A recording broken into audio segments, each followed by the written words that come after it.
Welcome back to Story Time.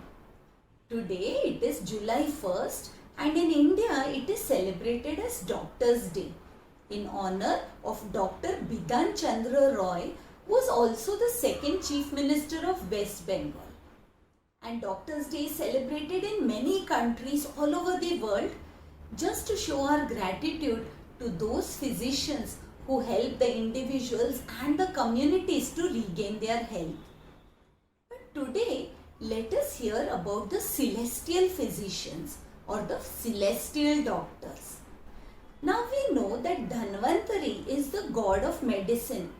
He was the one who had come out during the Samudra Manthana. Then who are the celestial physicians? They are the twin brothers, the Ashwin Kumars. Let us hear that story today. As we know, Surya or the sun god, he is actually the greatest healer. Even today, everybody recommends getting enough exposure to sunlight to have a fit body. And this Surya had his wife by the name of Sanjana, who was the daughter of Vishwakarma, who is the celestial architect. Now once Sanjana, she took the form of a mare. And so too, along with her, Surya Bhagwan came as a stallion. And they got the children Ashwin Kumars. So Ashwin Kumars are also known as horsemen. They are in fact physicians who save the men as well as the gods. And they rush to the rescue of anyone who call out to them in distress and with great faith. They also come ahead of the sun, bringing in the dawn and showering the early light of the morning. Ashwin Kumars are also the fathers of Nakula and Sahadeva, the youngest brothers in the Pandavas. Now, one day there was a sage by the name of Chavana Rishi. He was the son of the great sage Bhrigu, and he started doing penance or meditation. This meditation went on for many years till the Rishi became physically very old. His body became shriveled, his hair became white, his skin became wrinkled, and even in that condition, he sat lost in meditation. In fact, creepers began to grow all over him, and he was covered with mud, and it was an anthill on the spot where he sat in meditation. In the same kingdom, there was a king by the name of Sharyati, and he had a very beautiful daughter, Sukanya. One day, the king and his soldiers and an entire retinue, along with Sukanya, set out to the very forest where sage Chavana sat lost in meditation. There was a beautiful lake near his hermitage, and the princess, along with her friends, began playing there. Suddenly, Sukanya wandered off and she saw that there was an anthill, and there, shining like two dots, were something from which rays of light seemed to come out. So she thought that they were fireflies. In fact, these were the radiant eyes of sage Chavana Rishi, who was by now covered with that anthill. Meanwhile, Princess Sukanya picked up a pair of twigs and started poking the twigs into the very holes, trying to find out the source of this light. At that time, she suddenly heard a sound, "Ah!" And frightened, Sukanya ran back, went with her friends and kept quiet throughout the journey back home. At this very moment, surprisingly, all the king's men began to suffer greatly from bodily pain and discomfort. Nobody could understand how everybody could fall ill at once. So the king thought that maybe as they were close to the hermitage of the great Chavana Rishi, someone might have disturbed him. And so he began to call for a council of ministers and began asking each one whether anybody unintentionally had troubled the sage. Sukanya heard all this quietly, and then she went and confided in her father. She told her father that she did not know if she had troubled the sage, but yes, she had tried to find out what those two gleaming rays of light were, and then she had heard an unearthly scream and she had run back. The king immediately realized that something must have hurt the sage, and so he rushed with his ministers back to that very place. He now saw a strange sight. Bits and pieces of mud were still sticking on the sage's body, but the sage was sitting there blinded. And so, as the sage heard the footsteps approaching, he could not even identify who it was who had visited him. The king prostrated to the sage with great humility and revealed all that had happened. The king also pleaded with the sage not to curse his men because they were suffering a lot, and the trouble was indeed caused by his daughter.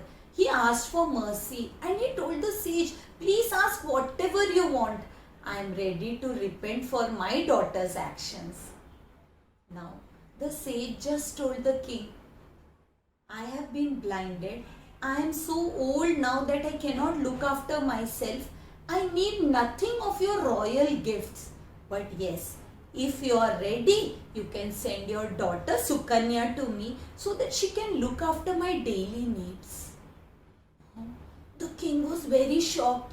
His beautiful daughter, who had grown up like a princess in all the royal comforts and luxuries of the palace, what would she know about how to look after an old sage in his hermitage in the forest? And so the king was in a very pensive mood. On one hand, he could see all his subjects suffering and writhing in pain, and on the other side, his father's affection towards his daughter tied him up in bondage. Sukanya observed him, and Sukanya was a wise girl. So she came up to her father and asked him, "Father, why are you looking so worried? You had gone to the forest. Tell me what had happened." When the king revealed what the sage had asked of him, Sukanya gladly agreed. She called upon the mother goddess Durga and told the goddess that it is my oath that I will take upon sage Chavana as my husband and serve him till the end of my life. Please let all the sufferings of my kingdom come to an end. And at that very moment, everybody became well at once. And so now the king took his daughter to the forest. There, the noble old sage and the young beautiful princess were wedded. And Sukanya gave up all her royal clothes and possessions and began living as an ideal hermit's wife. She would serve the sage day and night, and she was very happy living this life. One day, when she had gone to the lake to gather water for the daily rituals, she saw a pair of twins. They looked like celestial beings. They were the Ashwin Kumars. They were the physicians with the healing touch. But she did not know that. And the physicians also were suddenly transfixed, looking at such a lovely maiden in the center of a dense forest. So they asked her, "Who are you and why are you here? You look like a princess, but you are wearing hermit's robes." Sukanya answered that I am the wife of the great Rishi Chavana, and I have come here to collect water from the lake for my husband's puja and rituals. Now the Ashwin Kumars wanted to test her. Though they were celestial beings, they would often wander on earth amongst men. And so now they told her, "Why are you staying here with an old husband? Marry one of us and then you can enjoy life." Sukanya was so shocked and angry that she told them, "Shame on you! You call yourselves gods? No, I am very happy to be with my husband and I respect and love him very much. You go back before I curse you." Immediately the Ashwin Kumars told her, "No, please do not curse us." We are very happy that you are so devoted to your husband, and in fact, we are willing to again bestow sight on him and help him regain his youth. Hearing this, Sukanya was very happy. But the ideal wife that she was, she told them that you wait here, I will go and ask for permission from my husband. And so, as the Ashwin Kumars waited, Sukanya ran back to the hut and told everything that had transpired. Seth Chavana also realized that Sukanya was young and needed a young husband beside her. And so he gladly agreed that she would take him to where the Ashwin Kumars lay waiting. When they reached that spot, the Ashwin Kumars told Sukanya, we will take your husband and take a dip in this very lake. But when we come out, he will be young once again, no doubt, but he will look exactly like us.